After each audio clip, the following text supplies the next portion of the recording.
Space, the final frontier. For hundreds of years, scientists, novelists, and dreamers alike have yearned to imagine our civilization out amongst the stars, finally pulling together all of our shared planetary desires to innovate, engineer, and create by picking ourselves up from our astronaut bootstraps to finally place the human flag of Earth on a planet that is much different than our own home. On the 20th of July 1969, the United States Apollo 11 was the first ever crewed mission to land on the moon, igniting and inspiring an entire generation to dream about spaceflight and our species' ultimate place in the universe. Back then, it was one small step for man, but one giant leap for mankind. But let's see what the holdup is, and more importantly, what the future may have in store for humanity. Hello Internet, what's going on? And once again, welcome back to the most inquisitive channel on YouTube, Life's Biggest Questions. As per usual, I'll be your disembodied floating voice, Jack Finch, as today we curiously ask the question, what if we became a multi-planet species?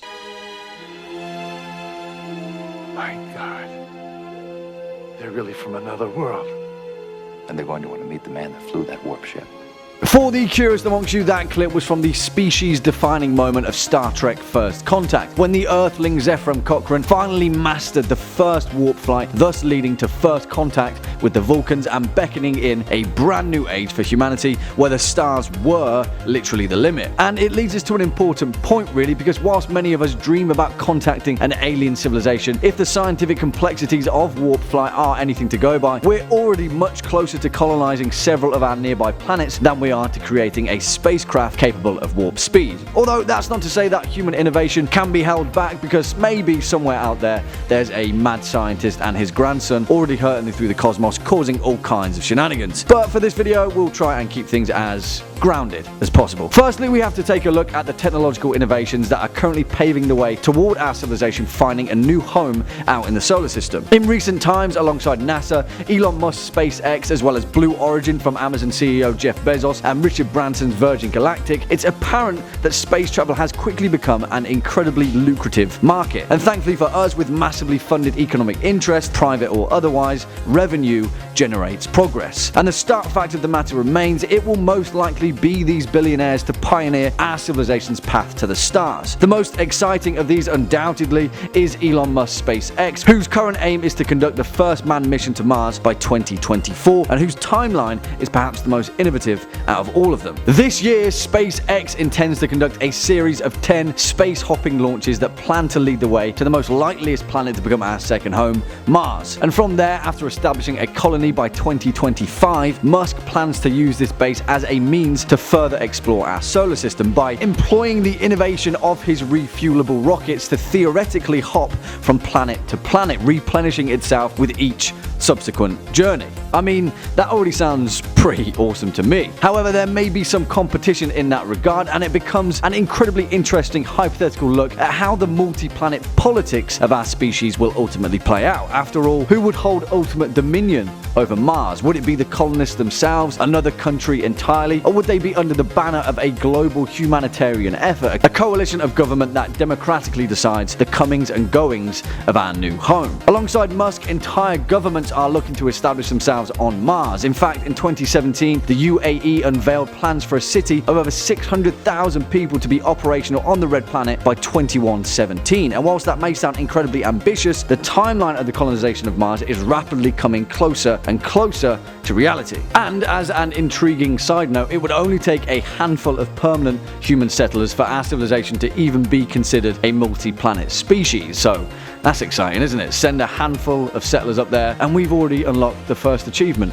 Nice one. But move over 2117, because from 2025, SpaceX has predicted a time frame of 7 to 10 years for the first bases to take shape on the Red Planet. The intention is to rapidly expand a preliminary outpost into a small village, the first of its kind on Mars, and then a town eventually growing into a large city, and then multiple cities on the planet's surface. Obviously, the technological imperative of these settlements will require hydroponics and life support systems, given the fact that we can't grow anything and also can't breathe on there.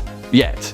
anyway. But for the most part, the logistics of colonizing our second home are very much a very real and rapidly approaching future. But why stop at Mars, right? After all, the ultimate goal of becoming a multi-planet species is to preserve life by spreading to the extremities of our solar system, with the intention of looking even further out into the cosmos when the right technology comes around to do so, of course. And by all rights, if Mars is a successfully colonized planet, those same systems and operations will be transplanted to other possible new places for our species to thrive. Again, that's even more exciting, isn't it? In this hypothetical future, things are looking pretty good for our species, so what else is left on the list? After all, progress is human nature. Well, although you may not think it, our other closest neighboring planet, Venus, has also been an incredibly lucrative candidate for planetary colonization since the early 70s. You see, if not for the ravenously hostile conditions on the surface of Venus, our sister planet is a hotbed for resources and a wealth of scientific phenomena that could further serve our understanding of the universe. One of the most innovative and exciting proposals, though, is to segue the surface of Venus entirely and instead colonize the Venerian atmosphere, living in entire floating cities of aerostat habitats using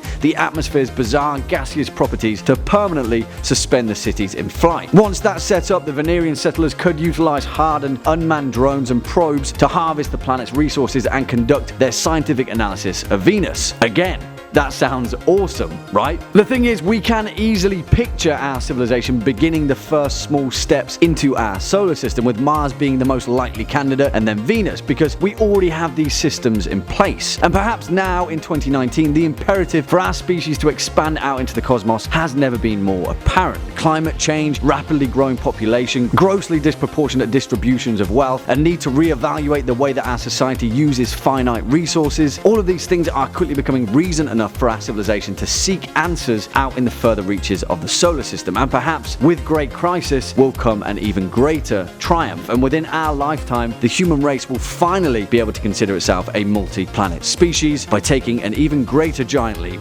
than before.